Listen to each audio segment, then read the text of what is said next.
Okay, Rich, about the only thing I did with this is just to oil all the bushings. As you can see, there's everywhere there's a gear. Be careful, try not to get any oil on the grindstone there, otherwise your flint won't spark as it should. Put a little oil on the spring, but what I did do is make sure I wiped off any excess oil. Even the little flywheel down there, there's bushing, I don't know if you can see it inside there. There's also one inside the bell.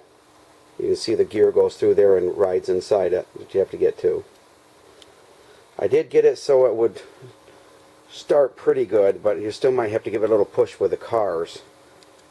Okay, now I'll show you how to put that flint thing on, if I can set this camera down. Okay, to install the sparkler arm, you see the position I have it in. There's just two slots right here that fits in.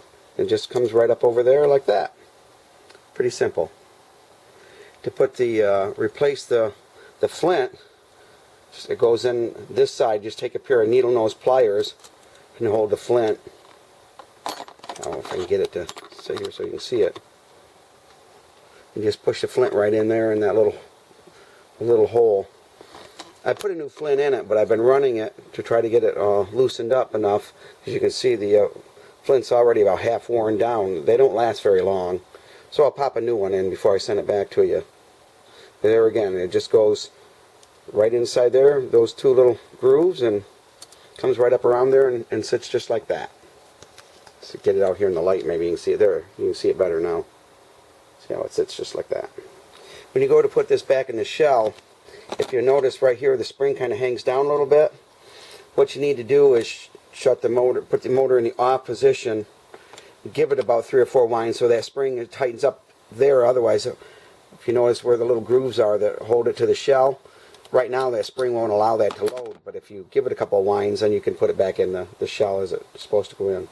There, I gave the key a couple of turns, and now you can see, bring it back out here in the light again, now you can see the spring is up tight against the little brace there, so it's not going to, so it won't interfere down below when the little openings there that go into the shell. So that's what I mean by you have to give it a couple of turns. Okay, we'll see how it does. I've got it hooked up to 3 cars with the plastic wheels, which is pretty much the typical train, I guess, that came with these wind-ups. They won't haul a whole lot because this 933 is a big shell anyway, so it's heavy, but let's see how it does.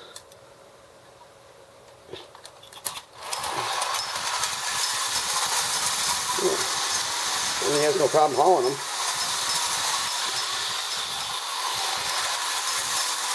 One lap.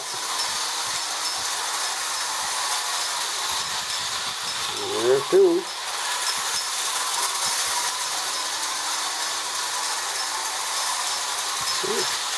Three laps around.